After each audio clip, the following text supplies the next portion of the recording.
Hello everyone, welcome to Unimonks. My name is Hibanaz and I am your sociology educator. चलिए आज का lecture शुरू करते हैं। जैसा कि हमने अपना chapter 3 social institutions continuity and change शुरू कर दिया था। मैंने आपको बताया था ये चैप्टर बहुत इंपॉर्टेंट है हमारे लिए। CUET 2022 में इससे 6 से 7 सवाल आपसे पूछे गए थे और आगे भी चांसेस हैं कि इससे सवाल पूछे जाएंगे। क्यों पूछे जाएंगे? क्योंकि हम इंडियन सोसाइटी पढ़ रहे हैं और इंडियन सोसाइटी में हम इम्पॉर्टेंट इंस्टीट्यूशंस को पढ़ रहे हैं, तो उससे सवाल तो पूछे ही जाएंगे। जैसे हमारा कास्ट सिस्टम है, फैमिली सिस्टम है, किनशिप सिस्टम है, ट्राइबल सोसाइटीज़ है, तो इससे आपसे सवाल पूछे जाएंगे। तो ये हमारे लिए बहुत इम्पॉर्टेंट है और मैं चाहती थी कि हमारा कोई भी कॉन्सेप्ट जो है वो स्किप ना हो, हम उसको अच्छे से समझ पाएँ। इसलिए मैंने इस चैप्टर को 5 सेक्शंस में 5 पार्ट में डिवाइड करा है। हम हर पार्ट अच्छे से क्लियरिटी के साथ समझेंगे। तो जैसे कि हम इसके 2 पार्ट डिस्कस कर चुके हैं, आज हम पार्ट 3 पढ़ेंगे। चलिए लेक्चर शुरू करते हैं। आज हम ट्राइबल सोसाइटीज़ पढ़ेंगे, ट्राइबल कम्युनिटीज़ पढ़ेंगे और उनका क्लासिफिकेशन पढ़ेंगे कि किस बेसिस पर होता है। जैसे कि हम सब जानते हैं हमारी इंडियन सोसाइटी बहुत क्या है, प्लूरलिस्टिक सोसाइटी है। हमने अपने जो लेक्चर 1 था उसमें डिस्कस करी थी चीज़ें। हमारी इंडियन सोसाइटी प्लूरलिस्टिक सोसाइटी है, बहुत सारे इंस्टीट्यूशंस से मिलकर बनी है। ये हमारी इंडियन सोसाइटी है, ये बहुत सारे इंस्टीट्यूशंस हैं। हमारा caste system, class system, education, religion, ठीक है, ये सारे हमारे इंस्टीट्यूशंस हैं। फैमिली है, मैरिज है, इसी तरह से एक हमारा ट्राइबल सोसाइटीज़ है। तो आज हमें एक इंस्टीट्यूशन पढ़ना है अपना, ट्राइबल कम्युनिटीज़ या फिर ट्राइबल सोसाइटीज़। ठीक, तो ये हमारे लिए इतना इम्पोर्टेंट क्यों है वो मैंने आपको बताया कि हमारी इंडियन सोसाइटी है और उसका एक ये इम्पॉर्टेंट कंपोनेंट है हमारी इंडियन सोसाइटी में, तो उसको हमें बहुत अच्छे से समझना होगा सोशलॉजिकल पर्सपेक्टिव के साथ, है ना। तो यही आज हमें पढ़ना है। अब हम बात करेंगे कि ट्राइबल सोसाइटीज़ या ट्राइबल कम्युनिटीज़ किसे कहते हैं, कौन लोग होते हैं जिनको बोला जाता है ट्राइबल्स। तो कौन लोग होते हैं? हम में से ही होते हैं, ह्यूमन बीइंग्स। हम इंडियन सोसाइटी में रहते हैं, तो हम लोगों को पहले क्या बोला जाएगा? इंडियंस बोला जाएगा, है ना। ये हमारी इंडियन सोसाइटी है। अब इसमें बहुत सारे स्ट्रैटम हैं, ठीक है, बहुत सारे स्टेजेस हैं। तो सबसे पहले हमारा क्या है? ये हमारी कंट्री है। इसके बाद इसमें आते हैं स्टेट्स, फिर आते हैं डिस्ट्रिक्ट्स, इसी तरह से होता है ना। डिस्ट्रिक्ट्स के अंदर फिर सिटीज़, टाउन्स, ब्लॉक्स, ये सब होते हैं। टाउन्स, ब्लॉक्स, विलेजेस, ये हमारे स्टेजेस हैं सोसाइटी के, ठीक है, हमारे इंडियन सोसाइटी के। अब इन स्टेट्स में कौन रहते हैं? लोग रहते हैं, ठीक है। वही लोग डिस्ट्रिक्ट में होते हैं, वही सिटीज़ में होते हैं, वही टाउन्स, ब्लॉक्स और विलेजेस में। तो हमारे ट्राइबल पीपल जो होते हैं, ट्राइबल्स जो होते हैं, वो कौन लोग होते हैं? क्या वो इन जगह पर नहीं रहते हैं? आप देखोगे तो इनका जो प्रोपोर्शन है, जो परसेंटेज है, वो बहुत कम है कंपेरेटिवली। टोटल पॉपुलेशन जब हम देखते हैं तो उसमें हमारा जो ट्राइबल्स का पॉपुलेशन है बहुत कम है। वो हम आगे डिस्कस करेंगे कि अकॉर्डिंग टू 2011 सेंसस कितना परसेंटेज है ट्राइबल्स का, ठीक है, तो वो हम आगे डिस्कस करेंगे। अभी हम कह रहे हैं कि ट्राइबल्स कौन लोग होते हैं। तो ये वो लोग होते हैं, ये वो डिप्राइव्ड ग्रुप है, ठीक है, डिप्राइव्ड है या फिर अंडर प्रिविलेज्ड है, ठीक है, अंडर प्रिविलेज्ड ग्रुप बोलते हैं। वो लोग हैं जिनको प्रॉपर सिविक एमेनिटीज़ नहीं मिल पाते हैं, ठीक है। क्या नहीं मिल पाते हैं? Civic amenities. अब ये सिविक एमेनिटीज़ हमारे क्या क्या होते हैं?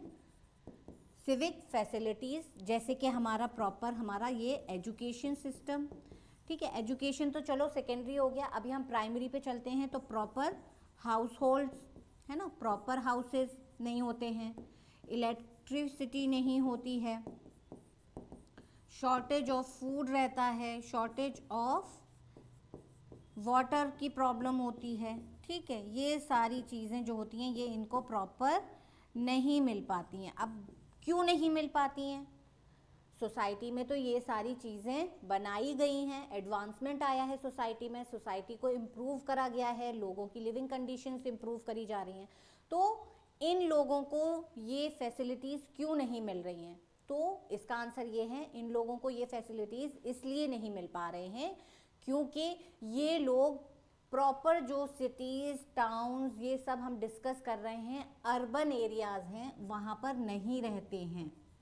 ठीक है, अर्बन एरियाज़ में नहीं रहते हैं। ठीक, और ये जो हम सिविक एमेनिटीज़ और फैसिलिटीज़ की बात कर रहे हैं, ये सबसे ज़्यादा इनका फ़ायदा, इनके बेनिफिट्स किसको मिलते हैं? अर्बन पीपल को मिलते हैं। अगर हम कंपेयर करें अर्बन एरियाज़ को विलेजेस से, ठीक है, अर्बन को रूरल से, रूरल क्या होता है हमारा? विलेज। इससे हम कंपेयर करें तो हम देखेंगे जितना ये सिविक एमेनिटीज़ और फैसिलिटीज़ हैं, अर्बन पीपल उनका फ़ायदा उठा रहे हैं, है ना, या उसकी वजह से उनके लिविंग कंडीशंस इम्प्रूव हो रहे हैं, तो कंपैरेटिवली विलेजर्स जो हैं उनका लाइफस्टाइल अभी इतना इम्प्रूव नहीं हो रहा है ना। तो वही हम कह रहे हैं कि ये जो ट्राइबल पीपल हैं ये अर्बन एरियाज़ में नहीं रहते हैं। ठीक, इतना समझ लिया। अभी हमें आगे देखना है फिर ये और कहाँ रहते हैं।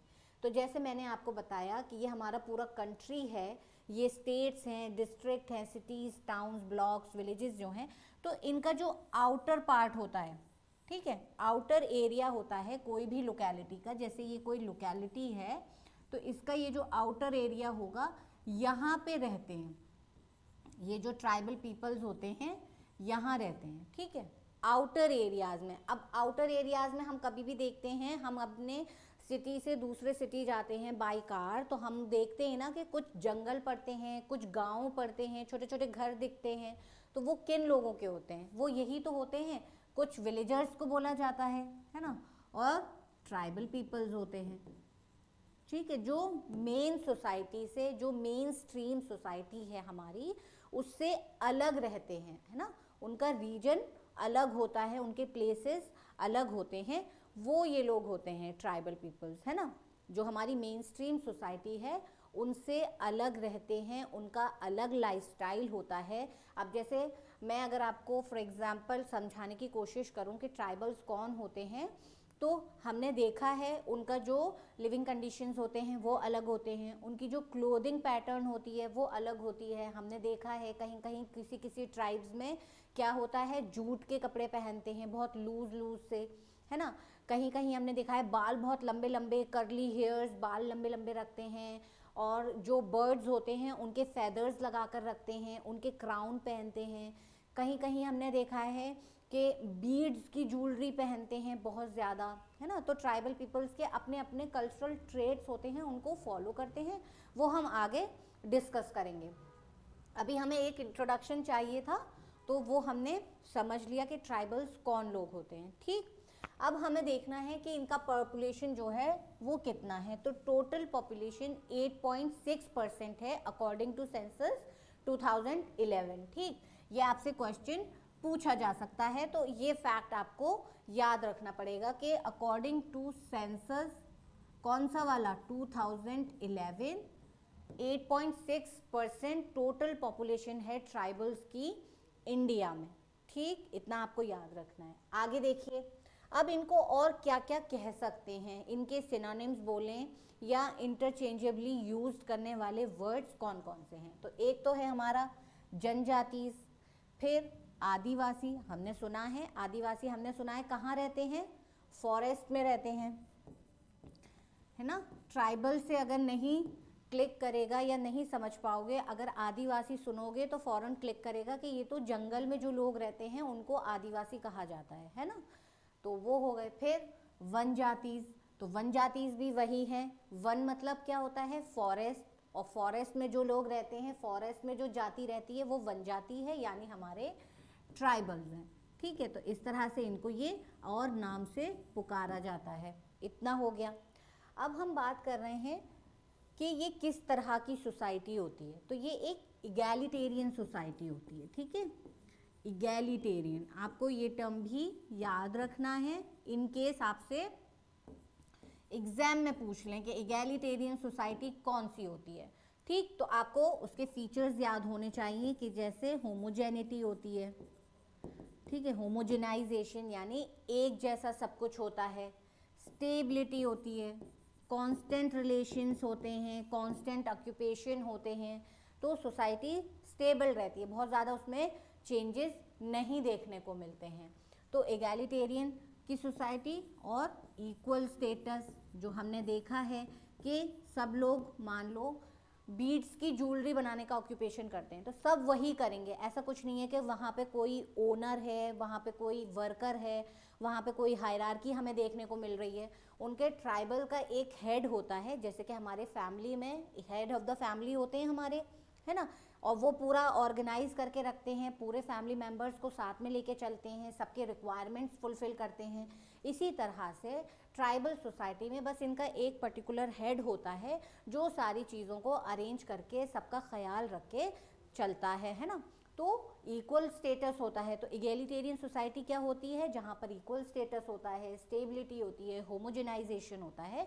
तो ट्राइबल सोसाइटी को क्या कहा जा रहा है, इगैलिटेरियन सोसाइटी कहा जा रहा है। अब किस बेसिस पे कहा जा रहा है, वो कौन से फीचर्स हैं या एलिमेंट्स हैं जिसके बेसिस पर ट्राइबल सोसाइटी को इगैलिटेरियन सोसाइटी कहा जाता है। तो देखो इनका सेम नेम होता है, ठीक, जैसे मैंने एग्जांपल में आपको दिया है गॉन्स, संथल, गुज्जर्स, और होते हैं हमारे भील्स, और होते हैं हमारे खासीज, ठीक है। इस तरह से ये ट्राइबल्स के नाम दिए हुए हैं, एक पर्टिकुलर ट्राइब का एक पर्टिकुलर नाम होता है, तो सेम नेम। फिर लैंग्वेज, तो हर पर्टिकुलर ट्राइब का अपना लैंग्वेज होता है। जिस तरह से हम रीजन्स की बात करते हैं कि बिहार के रहने वाले लोग बिहारी बोलते हैं, बंगाल के रहने वाले लोग बंगाली बोलते हैं, कश्मीर में रहने वाले लोग कश्मीरी बोलते हैं, इसी तरह से जो पर्टिकुलर ट्राइब है उस ट्राइब के फॉलोवर्स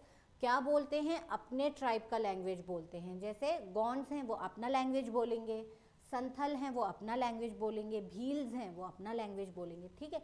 तो सेम नेम होता है, सेम लैंग्वेज होता है, इसी तरह से सेम एरिया से वो बिलोंग करते हैं, ठीक। जैसे कि मैं अभी आपसे बोलूं कि ये जो खासीज हैं ये हमारे केरला में मिलते हैं या फिर मेघालय में मिलते हैं, तो इनका पर्टिकुलर रीजन है जहाँ ये मिलते हैं। तो आपको क्या याद रखना है कि इनका सेम नेम होता है, सेम लैंग्वेज होता है, पर्टिकुलर रीजन होता है, इसी तरह से पर्टिकुलर ऑक्यूपेशन होता है कि उस ट्राइब के लोग कौन सा ऑक्यूपेशन करके अपना लाइवलीहुड या अपना आप को सर्वाइव कर रहे हैं, ठीक है। अब चाहे वो क्लोथ मेकिंग हो, चाहे वो ज्वेलरी मेकिंग हो, चाहे वो जो क्ले पॉट्स होते हैं उनको बनाते हैं, कुछ लोग होते हैं अपने पर्टिकुलर एरिया में कल्टीवेशन करते हैं, एग्रीकल्चर प्रोसेस करते हैं। तो इस तरह से अब हमने देखा ट्राइबल पीपल कौन होते हैं। ट्राइबल पीपल वो लोग होते हैं जो आइसोलेशन में रहते हैं, जो हमारा मेन स्ट्रीम सोसाइटी है उसके बाहर के लोग रहते हैं, मोस्टली फॉरेस्ट साइड्स में रहते हैं। इनका अपना पर्टिकुलर रीजन होता है, अपना पर्टिकुलर लिविंग कंडीशंस, अपने पर्टिकुलर कल्चरल ट्रेड्स, अपना पर्टिकुलर लाइफस्टाइल, अपना पर्टिकुलर लैंग्वेज, सब कुछ इनका अपने ट्राइब के अकॉर्डिंग होता है और उसको ये लोग फॉलो करते हैं, ठीक है। इतना समझ में आया, बहुत ज़्यादा मुश्किल नहीं है, बहुत आसान कॉन्सेप्ट है और आपको बस याद रखना है।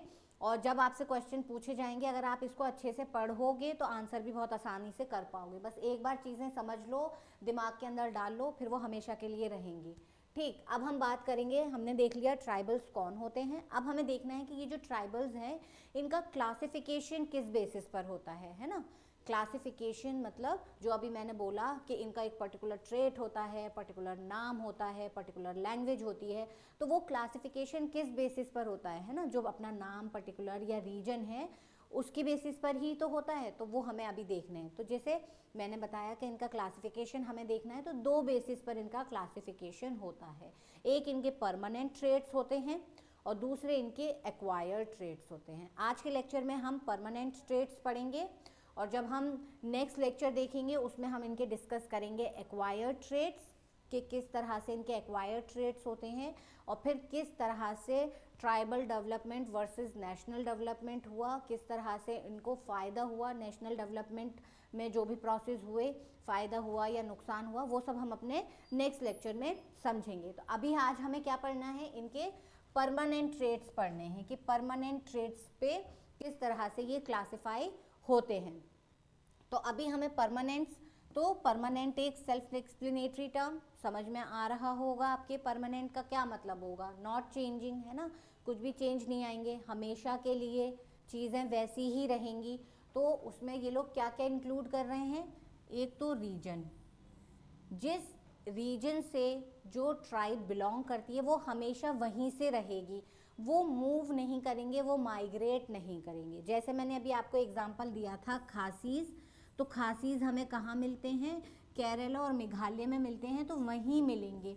ठीक है, ये इनका पर्टिकुलर परमानेंट ट्रेट है कि मेघालय और केरला के जो ट्राइब्स होते हैं वो खासी ट्राइब्स होते हैं। इसी तरह से लैंग्वेज के बेसिस पर, ठीक है, तो आगे के लेक्चर में हम देखेंगे कि किस तरह से लैंग्वेज के बेसिस पर 4 कैटेगरीज बनाए गए हैं। फिर इम्पॉर्टेंट है इनका फिजिकल कैरेक्टरिस्टिक्स, तो वो भी हम देखेंगे कि 5 कैटेगरीज बनाए गए हैं फिजिकल कैरेक्टरिस्टिक्स के बेसिस पे कि ट्राइब्स के क्या क्या फिजिकल कैरेक्टरिस्टिक्स होते हैं, जिससे हम आइडेंटिफाई कर सकते हैं कि ये कौन से ट्राइब से बिलोंग करते हैं। ठीक है, तो हमारे परमानेंट ट्रेट्स में क्या रखा है, रीजन, लैंग्वेज और फिजिकल कैरेक्टरिस्टिक्स, इतना याद रखना है। आगे देखिए, अभी हम परमानेंट ट्रेट्स की बात कर रहे थे, तो हमने देखा था कि रीजन इन लोगों ने इंक्लूड करा था। तो अभी देखो इंडिया का मैप लगाया है, यहाँ देखो कि कितना परसेंटेज जो पॉपुलेशन है ट्राइबल्स का कौन से रीजन में ज़्यादा है। सबसे ज़्यादा इंडिया में हमें ट्राइबल्स कहाँ देखने को मिल सकते हैं या मिलते हैं, इतना देखना है। तो देखो यहाँ सबसे पहले 85%, अब 100 पॉपुलेशन में से 100% पॉपुलेशन में से 85% बोल रहे हैं कि मिडिल इंडिया में मिलती है ट्राइबल्स। ठीक है, कहाँ मिलते हैं, मिडिल इंडिया में मिलते हैं ट्राइबल्स। अब ये मिडिल इंडिया इस पोर्शन में कहाँ से कहाँ तक ये लोग कंसीडर कर रहे हैं, तो हमारा गुजरात और राजस्थान। ठीक है, राजस्थान और गुजरात, होप आप लोगों को ये विजिबल होगा, दिख रहा होगा। ठीक है, तो राजस्थान और गुजरात से लेके ये उड़ीसा और वेस्ट बंगाल, मिडिल इंडिया ये लोग कहाँ से कंसीडर कर रहे हैं, राजस्थान और गुजरात से लेके वेस्ट बंगाल और उड़ीसा, जिसमें वो इंक्लूड कर रहे हैं हमारा मध्य प्रदेश, हमारा छत्तीसगढ़ और झारखंड। ठीक, तो अगर आपसे क्वेश्चन पूछा जाएगा कि कितना percent tribal population middle India में है, तो आपका आंसर होना चाहिए 85%।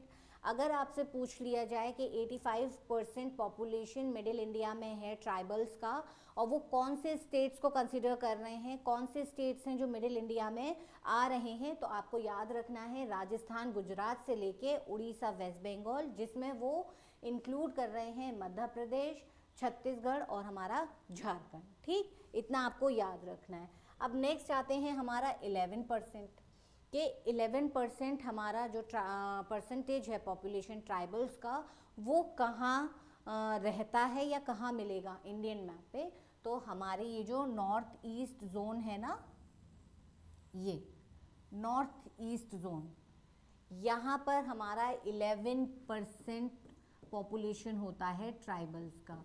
ठीक है, तो आपसे ये सवाल भी पूछी जा सकता है कि हाईएस्ट कॉन्सेंट्रेशन ट्राइबल्स का कहाँ पर है, तो हाईएस्ट कॉन्सेंट्रेशन हमारा 11% नॉर्थ ईस्ट में है। ठीक है, तो आपसे ये सवाल पूछा जा सकता है, तो आपको ये भी अपना तैयार करके रखना है। नॉर्थ ईस्ट जोन में आपका हाईएस्ट कॉन्सेंट्रेशन ऑफ ट्राइबल्स मिलता है।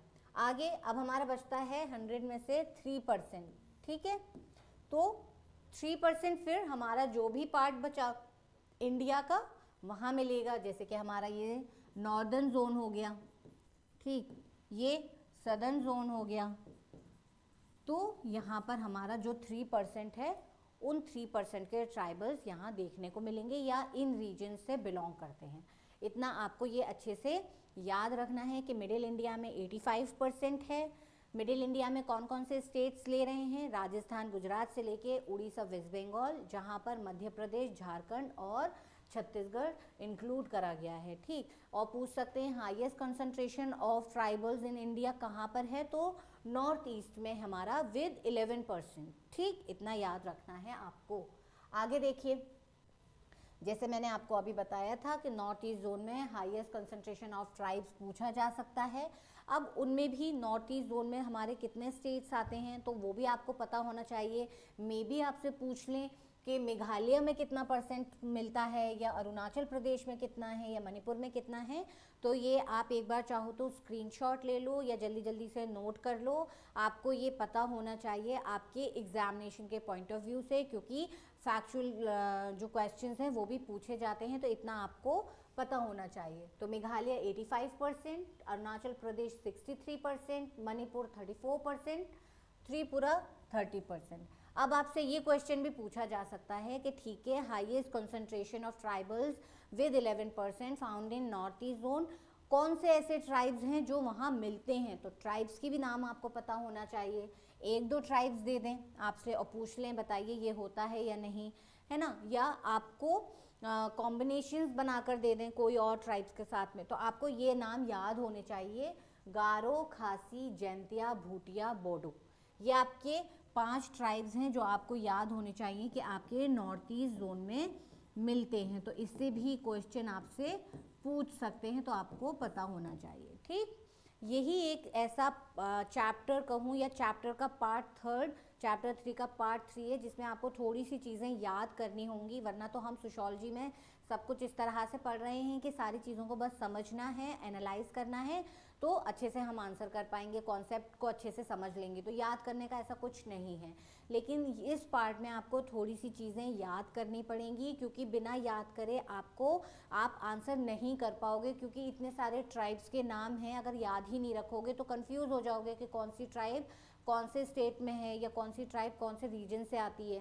तो इसलिए आपको थोड़े से परसेंटेज याद रखने हैं और आपको ट्राइब्स के नाम याद रखने हैं कि कौन से रीजन का, कौन से स्टेट का कौन सा ट्राइब है। ठीक, इतना आपको याद रखना पड़ेगा। थोड़ी सी मेहनत तो करनी पड़ेगी, क्योंकि बिना मेहनत करे तो फिर एग्ज़ाम नहीं क्लियर हो पाएगा। कहते हैं कि पढ़ना है, लेकिन पढ़ना भी इस तरह से है ना कि एग्ज़ाम क्लियर करना है, सिर्फ पढ़ना ही नहीं है, इस तरह से पढ़ना है कि हम एग्ज़ाम क्लियर कर पाएँ, तो उसके लिए थोड़ा सा याद करना पड़ेगा। आगे देखिए, जैसे कि मैंने अब आपको बताया था, हम परमानेंट ट्रेड्स पढ़ रहे हैं। परमानेंट ट्रेड्स में रीजन की वजह से क्लासिफिकेशन था, तो हमने देखा मिडिल इंडिया और नॉर्थ ईस्ट जोन में सबसे ज़्यादा ट्राइबल्स मिलते हैं। ठीक, उसके बाद हमने देखा था कि लैंग्वेज के बेसिस पर क्लासिफिकेशन होता है, तो लैंग्वेज के बेसिस पर 4 क्लासिफिकेशंस होते हैं। लैंग्वेज के बेसिस पर हमारे 4 क्लासिफिकेशंस होते हैं। तो हमारे कौन से हैं, सबसे पहले देखो इंडो आर्यंस हैं, ठीक है, फिर हमारे द्राविडियंस हैं, द्राविडियंस जैसे ये है। तो इंडो आर्यंस में कौन सी लैंग्वेज बोली जाती है, इंडो आर्यंस में जो हमारे मेजर लैंग्वेजेस हैं इंडियन सोसाइटी के, वो बोले जाते हैं। अब मेजर हमारे लैंग्वेजेस कौन से हैं, तो हमारा हिंदी, उर्दू, संस्कृत, पाली, मराठी, गुजराती, पंजाबी, नेपाली, सिंधी, कश्मीरी, उड़िया, बंगाली। ठीक है, ये सब हमारे मेजर लैंग्वेजेस हैं। ठीक है, हम सबको पता है ये इंडियन सोसाइटी में बोले जाते हैं। रीजन के अकॉर्डिंग, जिस रीजन से जो बिलोंग करता है उनके अपने रीजनल लैंग्वेजेस हैं। तो ये कहाँ पर आते हैं, हमारे इंडो आर्यंस में आते हैं। इसी तरह से सेकेंड कैटेगरी है लैंग्वेज के बेसिस पर द्राविडियंस। तो वहाँ कौन से लैंग्वेजेस बोले जाते हैं या कौन से रीजन के लैंग्वेजेस बोले जाते हैं, तो हमारे जो सदर्न इंडिया के लैंग्वेजेस होते हैं, जैसे कि तमिल, तेलुगु, कन्नड़ा, मलयालम, ये सारे लैंग्वेजेस हमारे द्राविडियन में आएंगे। ठीक है, द्राविडियन में। तो आपको किस तरह से याद रखना है, इंडो आर्यंस के जो लैंग्वेजेस हैं वो हमारे मेजर लैंग्वेजेस जो हैं इंडियन सोसाइटी में वो आते हैं। द्राविडियंस में हमारे सदर्न इंडिया के जो लैंग्वेजेस हैं वो आते हैं, जैसे कि तमिल, तेलुगु, कन्नड़ा, मलयालम। अब नेक्स्ट हमारा कौन सा था, ऑस्ट्रिक। थर्ड हमारा क्या है, ऑस्ट्रिक, जो एशिया, साउथ ईस्ट एशिया और साउथ एशिया में बोले जाते हैं लैंग्वेजेस। ठीक, तो ये हमारे अब बाहर की चीज़ हो गई, इंडिया से बाहर के लैंग्वेजेस हो गए। तो जो ऑस्ट्रिक है वो साउथ ईस्ट एशिया या साउथ एशिया के लैंग्वेजेस होते हैं। और फोर्थ वन है हमारा तिब्बतो बर्मन। तिब्बतो बर्मन क्या है, वहाँ कौन से लैंग्वेजेस बोले जाते हैं, बर्मीज़ और तिब्बतन।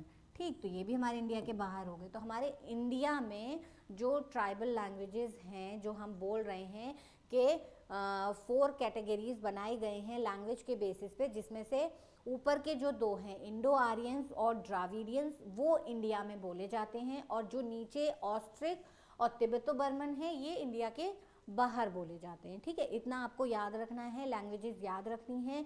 ये क्वेश्चन भी आपसे पूछ सकते हैं, मान लीजिए पूछ लें कि संस्कृत कौन से ये 4 कैटेगरी में से किस में से बिलोंग करता है, किससे बिलोंग करता है, तो आपको पता होना चाहिए इंडो आर्यन से। ठीक है, वहीं आपसे पूछ लें कि बताइए कन्नाडा या मलयालम कौन से कैटेगरीज से बिलोंग करता है, तो आपको पता होना चाहिए द्राविडियन से बिलोंग करता है। तो इस तरह के क्वेश्चंस आपसे पूछे जाएंगे। तो ये 4 लैंग्वेज जो 4 कैटेगरीज हैं ये आपको याद रखनी है। ठीक है, आगे देखते हैं। आगे है हमारा फिजिकल रेशियल टर्म्स। ठीक, जैसा कि अभी हमने देखा था परमानेंट ट्रेट्स जब हम डिस्कस कर रहे थे, इन्होंने एक रीजन लिया, तो रीजन में हमने देख लिया कि मिडिल इंडिया में 85% है और हाईएस्ट कॉन्सेंट्रेशन जो जोन है वो नॉर्थ ईस्ट में विद 11% है। रीजन देखा, फिर हमने लैंग्वेज देखा कि लैंग्वेज के बेसिस पर 4 कैटेगरीज बनाए गए हैं, जिसमें से मेजर इंडियन लैंग्वेजेस जो हैं वो इंडो आर्यंस में बोले जाते हैं, और सदर्न इंडिया के जो लैंग्वेजेस हैं वो द्राविडियंस में बोले जाते हैं, और जो नीचे के 2 थे ऑस्ट्रिक और तिब्बतो बर्मन, ये इंडिया से बाहर के जो लैंग्वेजेस हैं जो एशियन कंट्रीज़ में बोले जाते हैं वो लैंग्वेजेस हैं। इतना आपको याद रखना है। अब हम थर्ड आ रहे हैं, हमारा इंपॉर्टेंट है फिजिकल कैरेक्टरिस्टिक्स या रेशियल। ठीक, रेशियल, तो आपको कंफ्यूज नहीं होना है। रेशियल टर्म्स बोलते हैं तो भी और फिजिकल कैरेक्टरिस्टिक्स बोलते हैं तो भी आपके यही 5 कैटेगरीज होंगे। ठीक है, 5 कैटेगरीज हैं इनके। अब वो 5 कैटेगरीज कौन से हैं, सबसे पहले है हमारा नेग्रेटो। अब नेग्रेटो का जो फिजिकल कैरेक्टरिस्टिक्स बताए हैं वो क्या क्या बताए हैं, डार्क स्किन होता है, वूली हेयर्स होते हैं, ब्रॉड एंड फ्लैट नोज होता है। अब ये जो मैं आपको फिजिकल कैरेक्टरिस्टिक्स बता रही हूँ और 5 कैटेगरीज बता रही हूँ, ये भी आपको बहुत अच्छे से याद करना है।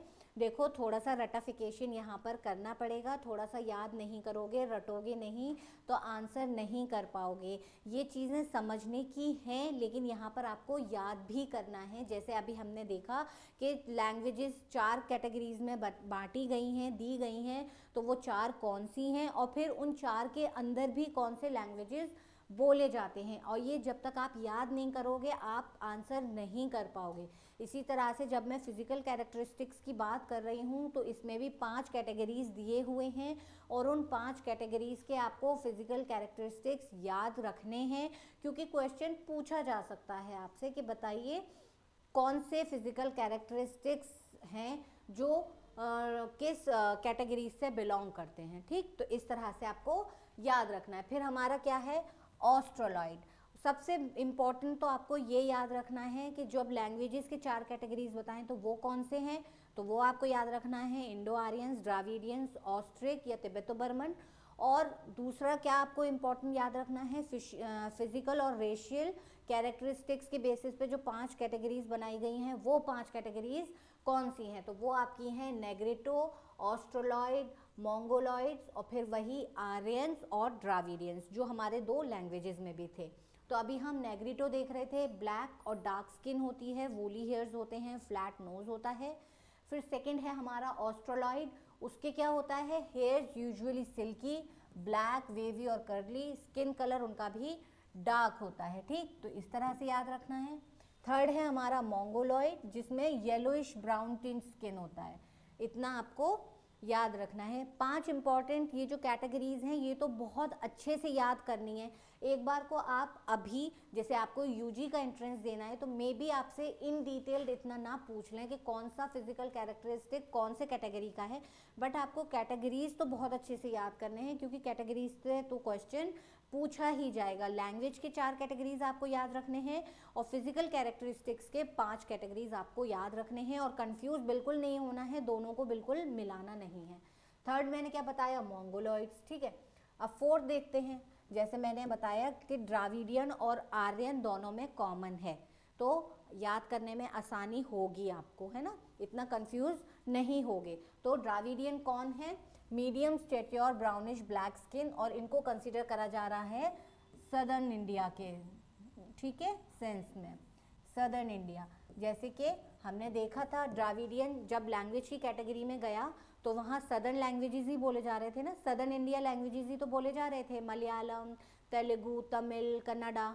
तो इससे आपको याद रखना है कि इनके जो फिजिकल कैरेक्टरिस्टिक्स होते हैं सदर्न इंडियन पीपल के, वो आपको याद रखने हैं। इसी तरह से जब आर्यंस की बात हो रही है तो tallness, white skin, blue eyes, ये सारे फिजिकल कैरेक्टरिस्टिक्स जो हैं वो आर्यंस के हैं, ठीक। इतना है, बहुत ज़्यादा मुश्किल नहीं है, याद रखोगे तो चीज़ें याद रहेंगी। इस तरह से आप अपने बना सकते हो याद रखने के लिए, ये लैंग्वेजेस बना लो और ये रेशियल या फिर फिजिकल कैरेक्टरिस्टिक्स बना लो, ठीक। अब इसमें ये 4 हैं तो 1 2 3 4 कर कर लिख लो, जो भी थे हमारे, जैसे इंडो आर्यंस थे, और सेकंड हमारा द्राविडियन था, उसके बाद हमारा ऑस्ट्रिक था, फिर क्या था, ऑस्ट्रिक के बाद तिब्बतो बर्मन था, तो ये आपको याद रखना है, ये इम्पॉर्टेंट है, ठीक है, ये मोस्ट इम्पॉर्टेंट, इससे क्वेश्चन आपसे पूछा ही जाएगा। इसी तरह से ये हमारे 5 अभी हमने डिस्कस करे हैं तो आपको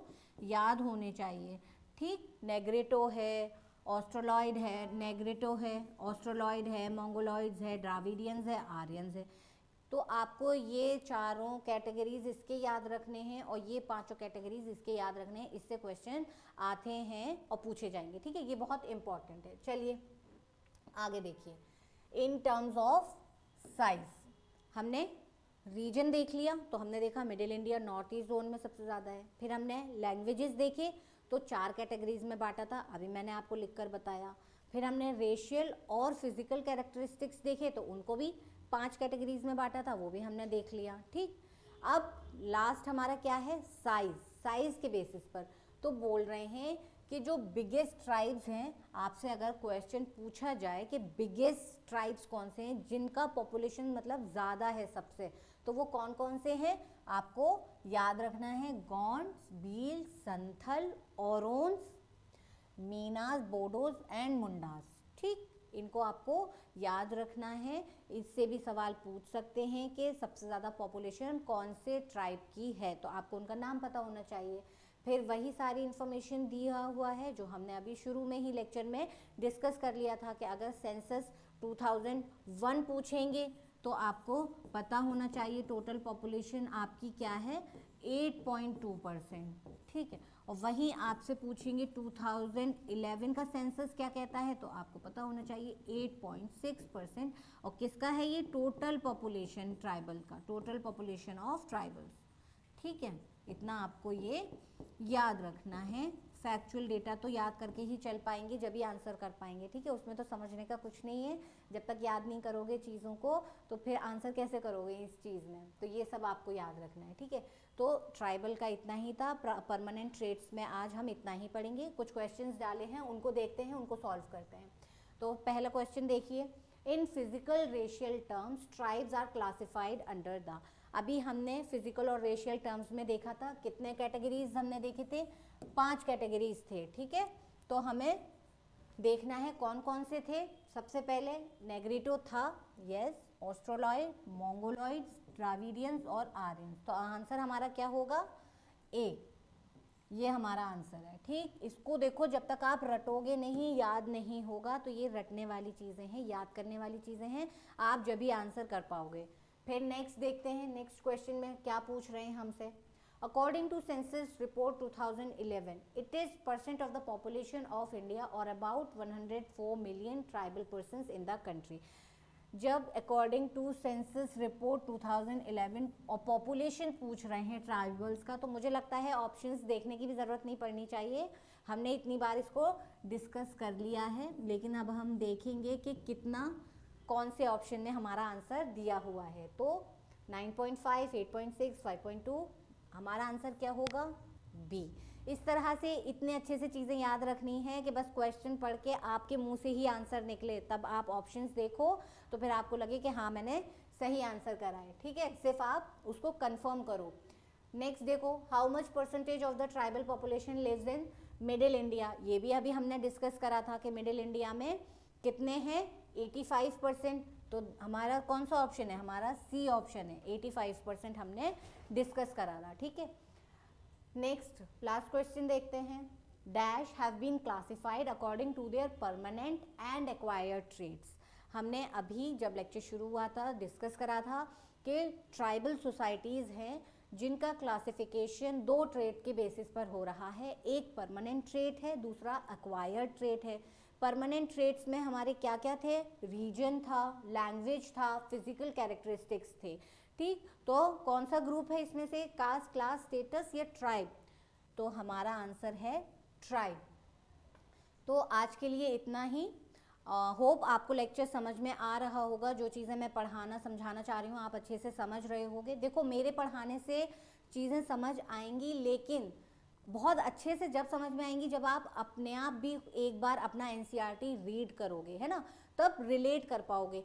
या तो लेक्चर सुनने से पहले एक बार आप एनसीईआरटी अपना पढ़ कर आओ, ताकि आप रिलेट करोगे कि ठीक है मैम जो पढ़ा रही हैं वो समझ में आ रहा है। या जब मैं पढ़ा देती हूँ उसके बाद जाकर आप अपना चैप्टर को रीड करो, ताकि वो चीज़ें फिर आप अच्छे से अंदर ले पाओ, है ना, याद कर पाओ चीज़ों को। अगर आपको ये लेक्चर इन्फॉर्मेटिव और इंटरेस्टिंग लगा है तो please like, share and subscribe our channel. Thank you so much.